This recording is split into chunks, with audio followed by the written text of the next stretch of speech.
How's it going, fellow Titans? Welcome to a brand new Titans Season 3, Episode 12, titled Prodigal, I believe. But also, this is the penultimate episode. And I felt like there was a lot of crazy aspects to this episode, a lot of cool aspects. But at the same time, I can't help but feel like the pacing is going very, very fast. I'm almost getting a bit whiplash from it. There's some things which I'm a little bit iffy about. And I have to admit, as much as I'm enjoying so many aspects to the show in the back half, I do feel like it is falling a little bit. I haven't seen the finale yet, by the way, just to let you know, so I've got my speculations intact for this episode. But yeah, as much as there's so many cool things going for Titans in Season 3, especially in these final episodes, and as I mentioned, there's things that are really cool about what I watched in this episode, I couldn't help but feel like, man, so much is happening.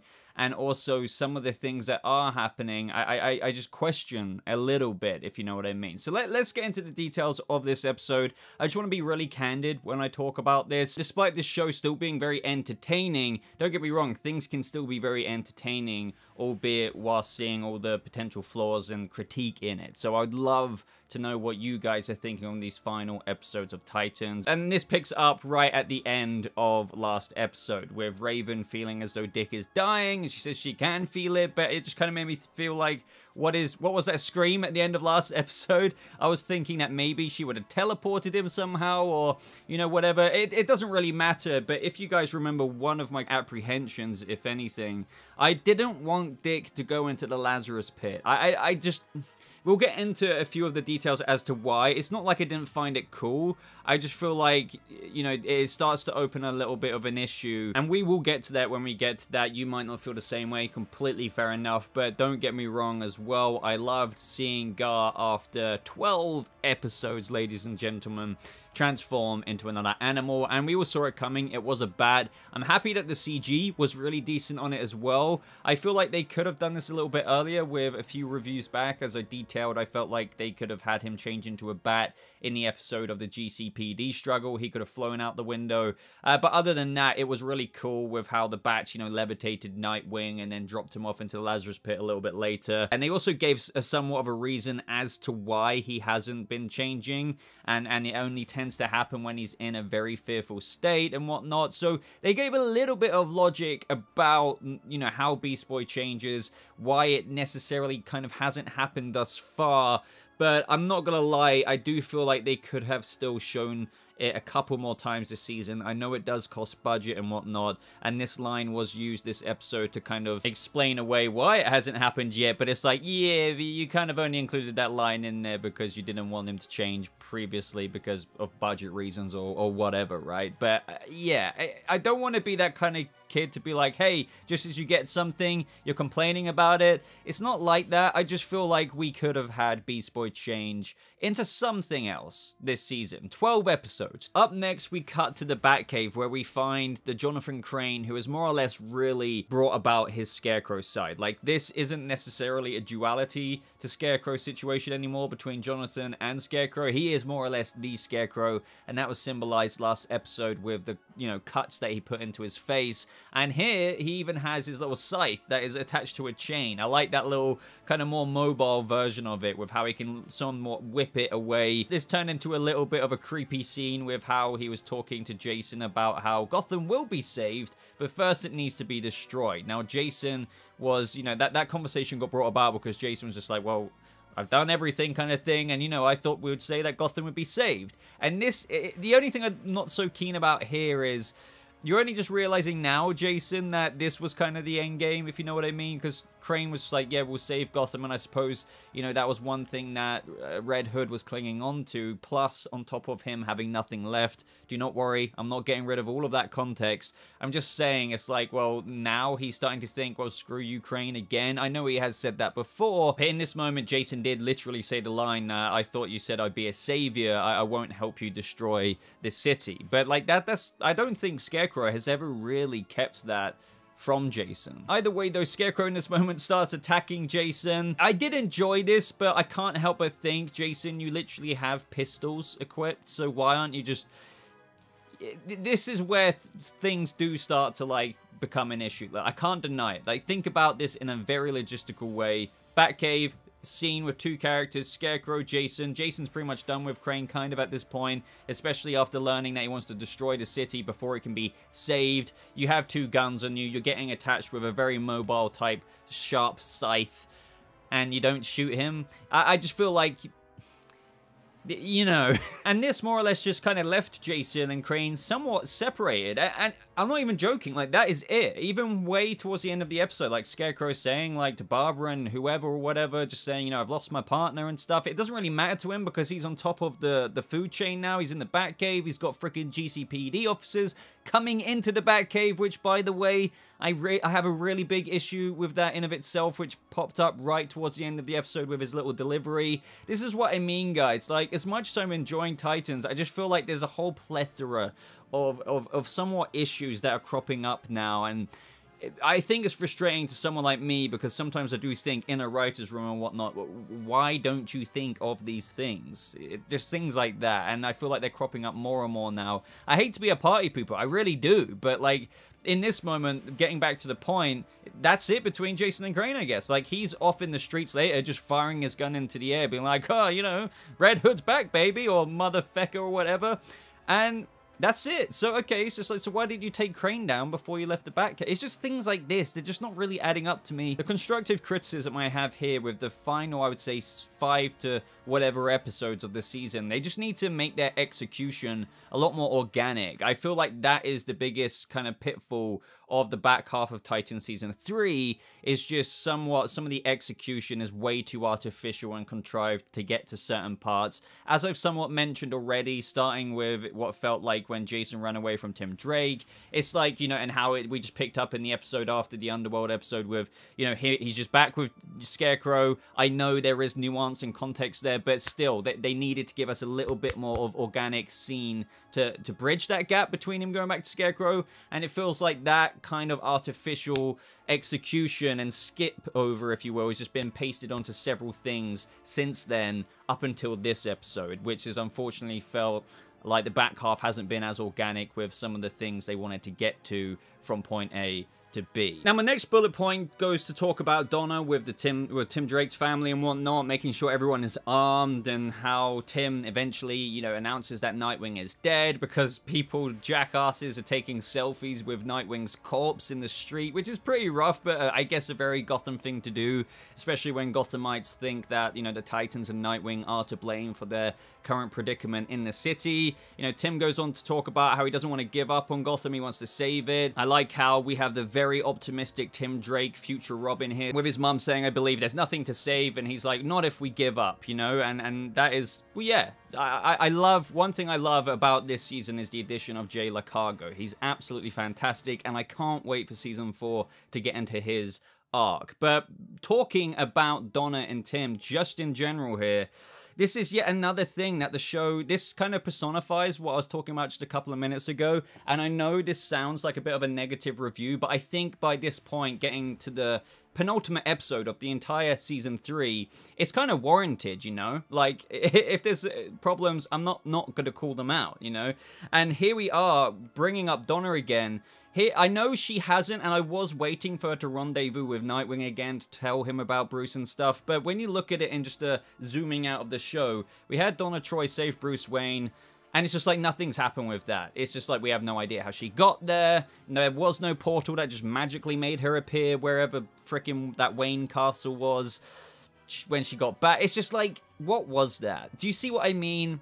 There's just such a disconnect sometimes, and an artificial catalyst to things that just make you think, oh, okay, I guess that's that.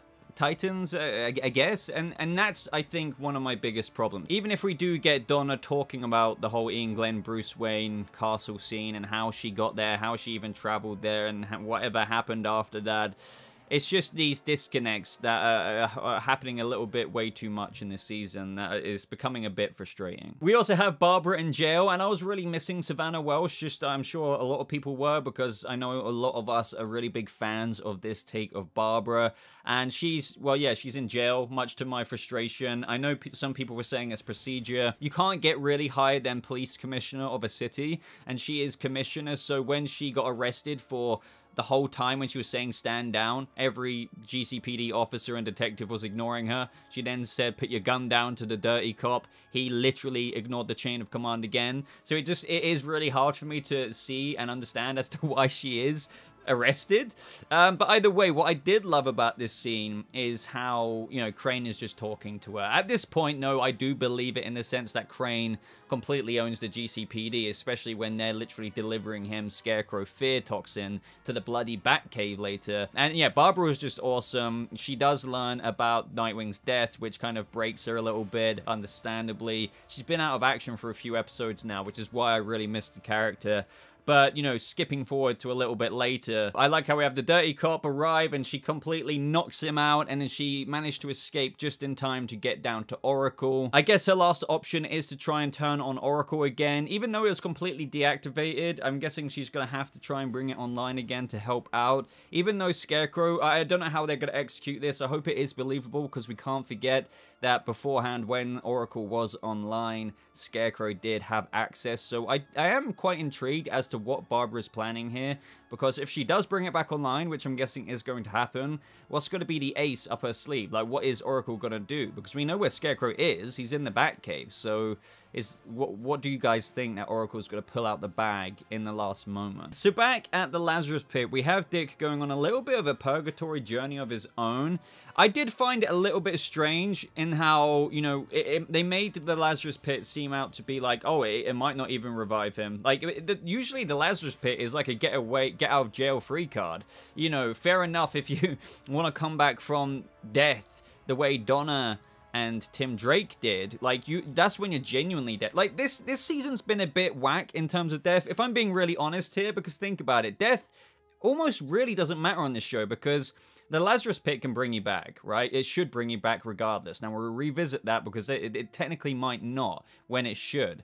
But they also, if that doesn't matter, screw the Lazarus Pit, you can come back from death just by walking across a bridge into a portal. So don't forget that Donna Troy and Tim Drake literally came back without the need for a Lazarus Pit. And they were more or less, you know, it was kind of somewhat smooth sailing for them to do that. Yet, this is where I have a little bit of an issue with the Lazarus Pit. Usually in the comics, when you put into that, you're being brought back regardless. Yet in this, they're making it seem as though, like, oh, he has to fight to come back. Oh, you know, we don't know. Like, whereas that should just be as what I said. Like, it shouldn't be like an underworld purgatory thing that Donna and Tim went through, where they had to kind of grind to get through that portal. The Lazarus Pit should just be like, you plopped in there and you're brought back. But in this iteration, that actually isn't the case, apparently. Rachel even says he has to fight. We can't help him anymore. He has to fight. And I was like, wait, really?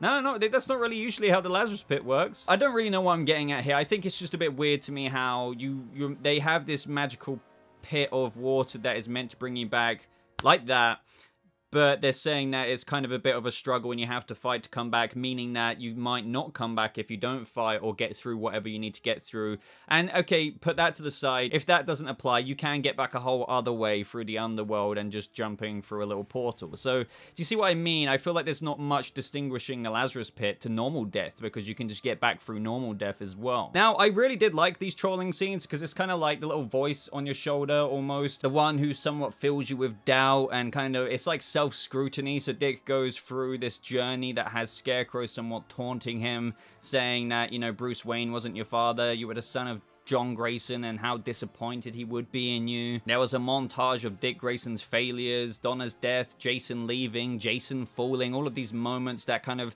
were trying to push him down from striving back to fight towards life again. This mindscape of Crane even blamed Jason's death through the hands of the Joker on Grayson, even giving a moment to Grayson where he's actually dressed up as the Joker, which was a really wacky but nice surprise. I thought that was a really cool thing to do. Now, the biggest takeaway from putting all that Vision stuff aside is that they teased the end game for Dick Grayson's relationships, and I feel like Corey fans should be so happy with this, because there were so many fans who obviously wanted Dickery this season, and whether they were happy or not with Dick Babs or whatever, like that, whatever, right? But the fact is, they were probably still wondering, is Dickery going to be a thing in the future? Is this Barbara Gordon and Dick Grayson relationship going to continue to some extent? But here, even though they haven't really given us too much Dickery this season, other than a couple of teasers here and there, this kind of is like stamped on the forehead now, because Dick Grayson literally gets an image, not an image, a vision of his daughter saying, "Hello, Daddy," and I'm pretty sure that girl is gonna be the the daughter, sorry, of Starfire and Nightwing. I don't know how that is meant to be perceived in any other way. I thought it was really nice, and to be honest, it actually goes up to what I've speculated and predicted for a long time now. Way before the season even aired, I said, I think this fling with Barbara and Dick will be what was described as somewhat rekindling of the romance, but that doesn't mean long-term relationship. I feel like at some point in the season, that will kind of be put to the side, and somehow, in some way, I didn't know how it will come to fruition, but Dick would realize that maybe his end game is Corey. Now, that didn't happen in such a deliberate way. It was quite ambiguous, but they've still done it right here through showing this almost vision of the future of his daughter and holding a red balloon, very It style, Pennywise style. But yeah, I would love to know your guys' thoughts on this. What do you think this means now? Does Dick remember the things that he saw during the Lazarus Pit? Does this mean that when he comes out and sees Corey after the dust has settled with all of the events of the season, he's gonna be like,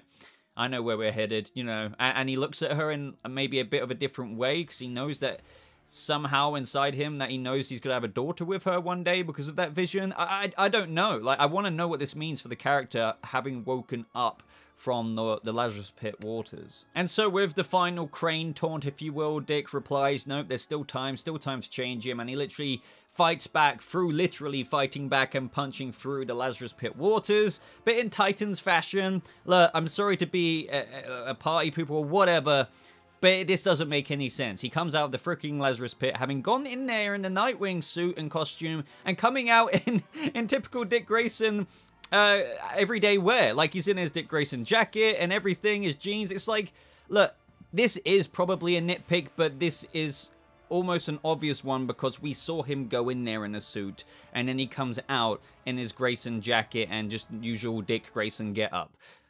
Why? Why not just bring him out in the suit? Why is that so hard to maintain that continuity? I know I'm probably getting a bit too frustrated over this, but I don't understand how productions have this oversight sometimes. I can't really fathom it. My takeaway of the Lazarus Pit stuff is that, don't get me wrong, it was cool getting into a bit of a Dick Grayson trip and stuff, but I am not a fan of what they did with shooting Nightwing in the neck, having him basically die. Like, Nightwing literally died. He was dead. And then they put him in the Lazarus Pit, when I feel like that should have just been kept to Jason this season. Like, that's accurate to the storyline of Red Hood. Why put Nightwing in there as well? I don't really know what they were getting at, especially as it doesn't really cause any tension for the audience, because we know that Nightwing isn't going to die on the show. He's literally the lead of the show, more or less. So, do you see what I'm getting at here? I'm sure some fans watching this right now and watching me will be like, you're just hating, but I'm not. I'm just saying yeah, you may have found it cool, but I felt like it was redundant. It doesn't cause any apprehension from me. I knew Nightwing was going to be fine.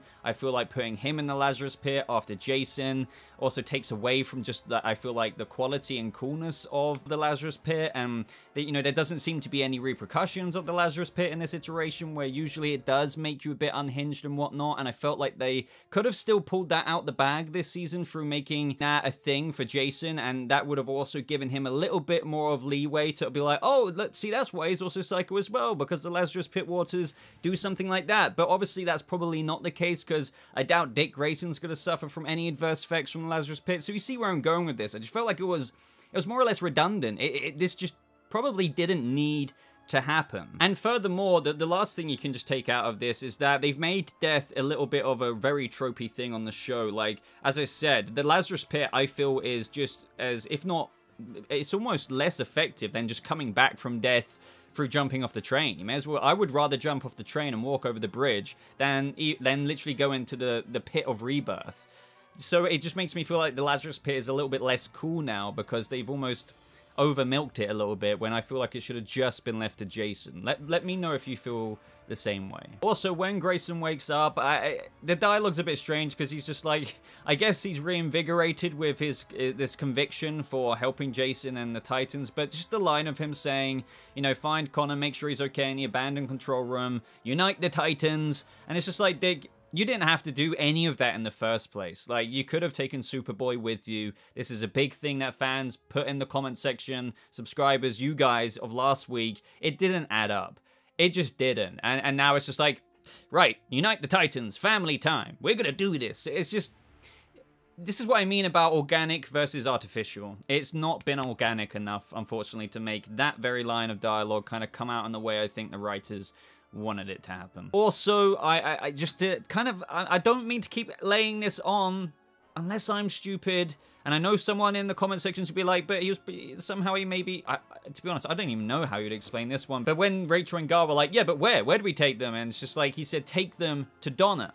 And they were like, did you just say Donna? Because they didn't know that Donna had come back and whatnot. I suppose Raven had obviously a bit of an inkling because she saw that the body was missing from Themyscira. But long story short, guys, how did Dick Grayson know that Donna was alive? He didn't. Did he? Did he, though? Am I being stupid? This is what I mean. This is what I mean. Things just skipped over or just, like, contrived. He knows because somehow he knows, and it just makes it helpful for the plot. Things like this are very, very frustrating. I know people don't always pick up on this, and they just go with it. Fair enough. Everyone's standards are very subjective. But this doesn't make sense. How does he know? Like, take him to Donna. Okay, how did you know Donna was back alive? You didn't. Now, as for the Blackfire and Superboy stuff this episode, it was fairly interesting, especially where things could be going for especially Superboy's character. One thing I said after Season 2 is I wanted a lot more Lex Luthor-y, Cadmus Lab stuff, and we didn't get any like personal development so much so for his character this season with that. I'm still hopeful for it next season, especially, as I said, with where this could be going for his character after the way he's feeling now. But we had Blackfire being led by Krypto to Superboy, who was still tranked out on the floor through basically kryptonite poisoning, and she somewhat burnt that out of his system using her new Starfire powers. To be honest, I think the writers summed up what this all is right here with Superboy's line of saying, Dick says we're a family. Family is supposed to be there for you, not betray you. Exactly. I really like how they lean into the Lex Luthor side and the Superman side of Superboy saying, you know, there's a part of me that wants to destroy Dick for what he did to me, but then there's also the Superman side, more or less, where it says family is everything and I should always do good and not do harm. This all ends up in a bit of somewhat of a Bonnie and Clyde feeling Blackfire and Superboy duo here, because they even talk about comparing themselves to Hawk and Dove and stuff, and Superboy's even like, fuck the Titans. So I was like, damn, like, are we gonna, is this the tease of a bit of a storyline for Superboy going a bit bad? But I just can't imagine this season ending with the Titans split again. So I feel like this will be put to the side because I can't imagine them ending this season with, yeah, Superboy just leaving and everything. I feel like surely after everything, the writers are going to leave the Titans fairly united. Either way, though, the main takeaway of this storyline is Blackfire going to the scientist who was keeping her prisoner way earlier this season. He pulls out a little surprise to save his life, and that is that he actually still has the ship that Blackfire arrived in, which is, yes, it is basically a retcon, because Blackfire all of a sudden was like a little Tamaranian frickin' gel thing that landed on that woman and took her over. So technically, I don't know if this is like Wonder Woman 1984 logic with how she's body hijacked someone, but either way, all of that has been swept out the way, and that probably never happened, and she just arrived on Earth. So that's what I know we're talking about this again, but this is once again a thing that I feel like Titans is fairly consistent with just... Huh? What happened with that? Okay, I guess we're not doing that, but either way, it's just when Starfire arrives and says, you know, they were all wrong, and she more or less, you know, tells her about the stuff that she learned. It seemed that quite a bit of that conversation did happen behind the scenes, because when we pick up with them a little bit later, they seem to be a little bit of a ways into their conversation, but more or less, this then instills in Blackfire that, oh shit, like, this really does make sense now, and like, maybe I should go back, because if it does turn out to that I am to be queen, and I have been queen all along, technically, I should go and more or less see what fulfilling that is like. I like how Corey even offered to go with Blackfire to Tamaran, but just to offer that, you know, counsel and back up and endorsing her own sister, but Blackfire says, no, I need to do this on my own, which is fair enough. And after they got Superboy's help with doing whatever he was doing with the ore to help fuel the ship, Corey was like, yeah, something's going wrong, you need to turn it off, and we got that little Lex Luthor-y kind of look to Superboy saying, yeah, and then it blows back, and obviously this was all a part of his plan. It blows up literally the whole spaceship, and this means that Blackfire is stranded there. And I thought, oh my god, like, even before this, I thought, okay, maybe Blackfire was leaving, and this would be her way off the show, and maybe she wasn't going to be in season 4. But clearly, they want to keep her here, and I'm very interested to see the repercussions of this, because, well, we have no Tamaranian ship for Corey, that's gone. None for Blackfire, so how are they going to get back? I don't think they ever can unless somebody comes to them. And that means they're going to be stuck here for some time. Now, as for Superboy's perspective, don't forget he is still quite young in his mind. So I understand what he was doing here. I'm not condoning it, obviously, but it does come from a place of him not wanting Blackfire to go. And I just don't know where things are going to go from that. Instead of kind of leaning more towards his Superman side like he has done for these first couple of seasons and whatnot, it makes me feel like now in the next season, they're going to probably lean into the Lex side. And why not, to be honest? Why not? And because we haven't done that so much. I mean, he was brainwashed by Cadmus, but that wasn't really legit. But how about some actual legit Lex Luthor side of Superboy? Let me know how you feel about that and if you think they're going to go down that path. Right at the end of the episode, we just kind of cut to Karen Waters' Red Hood just firing in the air. It's like, Red Hood's back, baby. It's just... I suppose where I get where he's at the minute. Like he's done everything. He's got a bit more of a conscience now because obviously he's not on the drugs and he's gone back to Crane after obviously saying he was going to go back to the Titans, which wasn't so organic, but whatever. And now that Crane's kind of been like, screw you, he's kind of like, oh, I've done all this and it feels kind of redundant right now. He's basically just a Jason not knowing what the hell to do, and that's when Dick Grayson arrives, giving him more or less another chance. Now, this feels okay to me just because Grayson did drop the gun at the end of the fight that we had last episode, so he was going to really, probably offer his hand out to Jason if that kid hadn't have shot him in the neck. So this is all really just following suit from where we left off with things. As I kind of said, I feel like they shouldn't have just done any of the Lazarus stuff and just kind of had this moment of where he's offering the Red Hood helmet back to Jason at the end of that fight. I feel like that would have been more effective and made some of the pacing and everything else for the story a little less rushed in the ways that I've articulated if they kind of just condensed it down to that.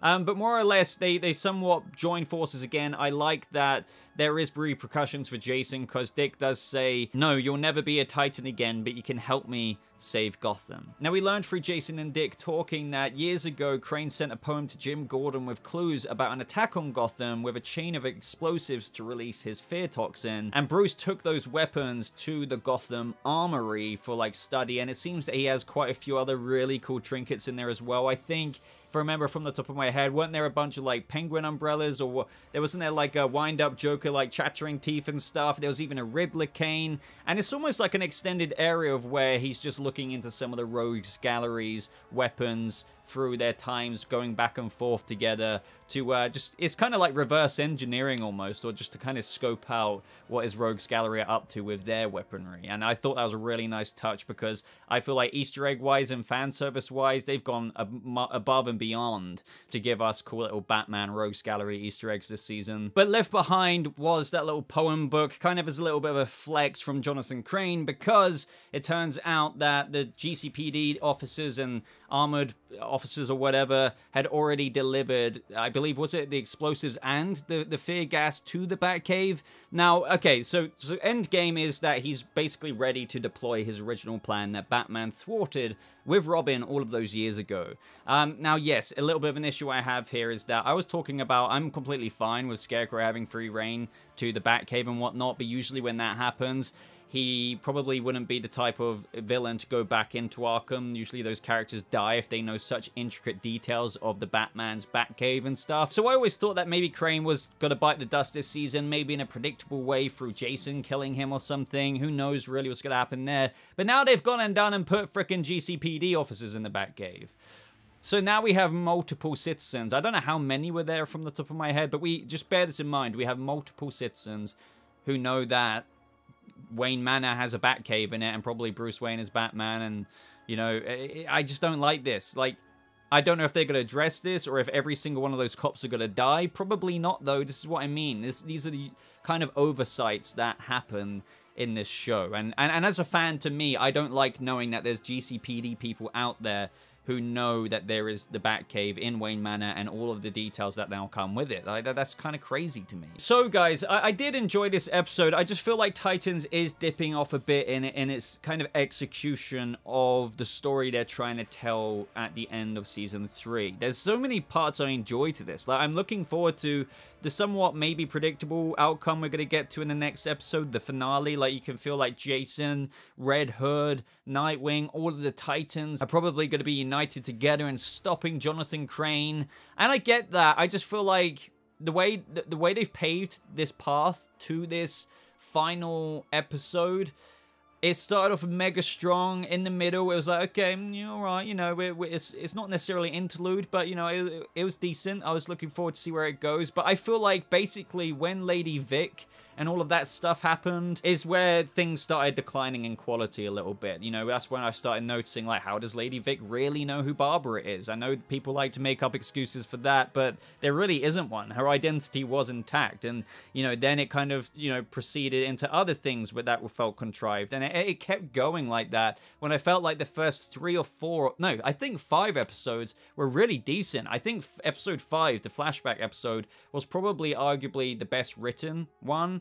I don't know, but either way, I am looking forward to see where it goes. I think I'm just a little bit disappointed in the way this season has dipped off a little bit towards the end. I know a lot of you feel the same way, and I would love for you to tell me if you think differently about it. This is a place where we can offer all of our opinions. Every opinion is valid. You know, as I said about subjectivity, you could love something I absolutely really don't like, and that is absolutely fine. So let me know your thoughts about everything. You know, even if you're a fan like me, it's completely okay to voice, you know, constructive criticisms about things. I really do want to encourage that. I know sometimes when people offer differing opinions, for some reason that's insulting. Never let that be a thing in this comment section, and if you've got to be like that, then you can get out of here, you know? Let's talk about this show in a constructive manner, and yeah, I'm looking forward to reading all of your thoughts about it, so let me know all of them down in the comments, guys. As always, I do pin my links right at the top where you can follow me on Twitter, Discord, talk about this with me personally in my Discord server,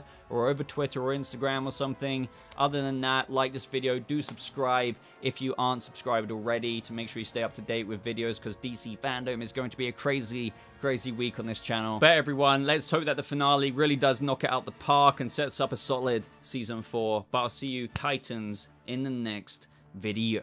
Goodbye.